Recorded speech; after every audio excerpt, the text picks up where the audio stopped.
জোড়াসাঁকোর বিখ্যাত ঠাকুর পরিবারের ছেলে যতীন্দ্রনাথ ঠাকুরের স্ত্রী কাদম্বরী দেবী। বিয়ে যখন হলো তখন তার বয়স 9 বছর পূর্ণ হয়েছে। ঠাকুর পরিবারের চাকরের মেয়ে শ্যাম গাঙ্গুলির কালো রোগা মেয়ে হলো কাদম্বরী। চাকরের মেয়ে বলে অন্দরমহলে ঠাঁই ছিল না তার। বিয়ের পরেও যতীন্দ্রনাথ ব্যস্ত থাকতেন গানের মজলিসে বা নাটকের নায়িকাদের সাথে প্রেম আলাপে। এদিকে আদরের উপবাসে রাত কাটাতো কাদম্বরী। সন্তানহীনতার দায়ে বাঁজা বলতো সবাই। চাকরের মেয়ে বলে তার স্বামীর অযোগ্য মনে করত সবাই। শুধু নিজেদের স্বার্থের জন্য কাদম্বরীর সাথে বিয়ে দিয়েছিল যতীন্দ্রনাথের। স্বামী থেকেও না থাকার মতো ছিল তার। প্রতি মুহূর্ত মরে যেতে চাইতো কাদম্বরী, কিন্তু রবি ঠাকুরের জন্যই বেঁচে থাকার ইচ্ছে জাগত তার। মৃত্যুর আগে কাদম্বরী একটা সুদীর্ঘ চিঠি লিখে যায়। সেই চিঠিটা পুড়িয়ে ফেলার চেষ্টাও করা হয়েছিল, কিন্তু রবি ঠাকুর সেটা উদ্ধার করেন। পুরো চিঠিটা ভালোভাবে পড়া যায় না। অবশেষে সম্প্রতি এক ঝলসানো চিঠি পাঠ করা সম্ভব হলো। প্রাণের রবি, এই সবে শুরু হয়েছে আমার জীবনের শেষ দিন। পূবের আকাশ লাল হচ্ছে। আজকাল তোমার ঘুম থেকে উঠতে দেরি হয়, সেটাই তো স্বাভাবিক। মাত্র 4 মাস হলো তোমার বিয়ে হয়েছে। আগে তো সূর্য ওঠার আগেই তুমি উঠতে। আমার ঘুম ভাঙতো তোমার গানে। আমরা একসঙ্গে বাগান করেছিলাম। তুমি তার নাম দিলে নন্দনকানন। তারপর সেই বাগানের ভোরের প্রথম আলোয় আমাকে চুমু খেয়ে জিজ্ঞেস করলে, নামটা তোমার পছন্দ হয়েছে বৌঠান? আমার সমস্ত শরীর কাঁটা দিচ্ছে, ভয়ে দূর করছে বুক। তুমি অভয় দিয়ে বলেছিলে, এটা নন্দনকানন। মর্তের দৃষ্টি এখানে পড়ে না। আমি অভিভূত হয়েছিলাম তোমার বাক্যবাণে। তোমার সাথে কথাই আমি পারবো না।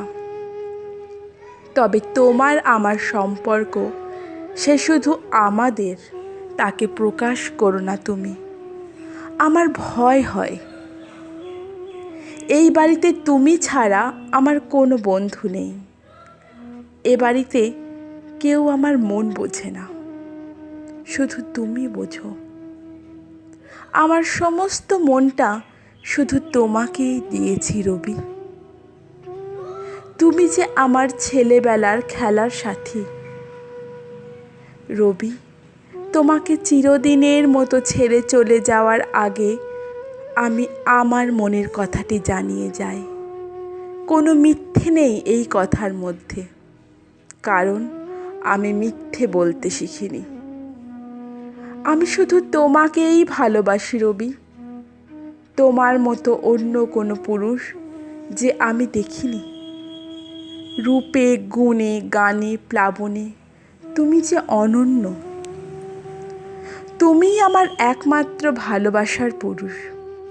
আমার সমস্ত অপমানের প্রতিষেধক ছিল তোমার কথা, গান আর আদরে। একমাত্র তুমিই বুঝেছিলে আমার দহন।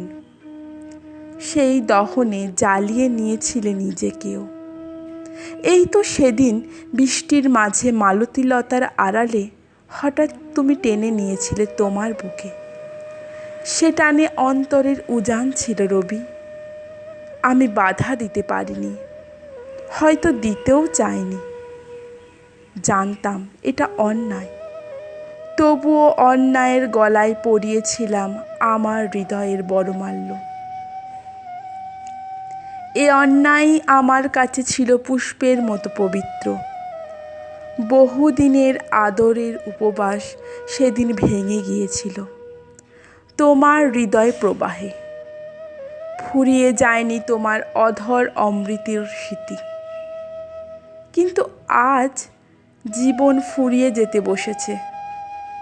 আজ আমি শুধু অমঙ্গল নয়, তোমাকে ভালোবেসে অসতীয়।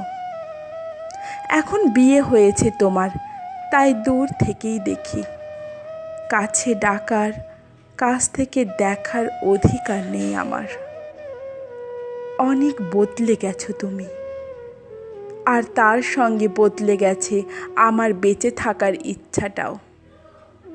আগে প্রতি দুপুরে তুমি ছুটে আসতে নতুন কবিতা নিয়ে, আমার হৃদয়ে ছন্দ তুলিয়ে বলতে, এ কবিতা শুধু তোমার আর আমার। কাদম্বরী দেবী আরও লিখেছিল, আজ বুঝছি মিথ্যে বলতে তুমি, কেন বলতে, কেন আমার অনুরাগ নিয়ে এত খেলা খেলতে। আজও তোমার অপেক্ষায় থাকি রবি, তোমার পায়ের শব্দ হৃদয়ে অনুভব করি। এই বুঝি তুমি এলে, ছুটে আসি দরজার প্রতিবার। কিন্তু তুমি যে আর আমার নও, সে কথা বারবার ভুলে যাই। আমার শেষ আশ্রয়টুকুও আজ নিরাশ্রয়। তোমার ভালোবাসা পেয়ে জীবন সার্থক, তাই তা হারিয়ে আর বেঁচে থাকার কোনো মানে হয় না।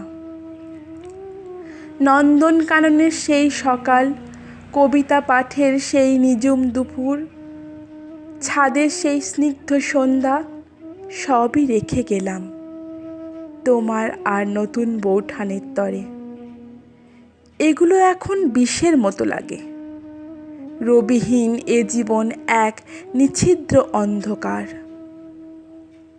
আজ এই অসথির বিদায়। কাদম্বরী দেবী লিখেছিল, এ চিঠিখানি পড়ে জ্বালিয়ে দিও আমার চিতার সাথে। আমার সাধের নন্দনকানন আজ আদরের অভাবে শুকিয়ে গেছে। রবির জীবনে আর কাদম্বরী থাকবে না।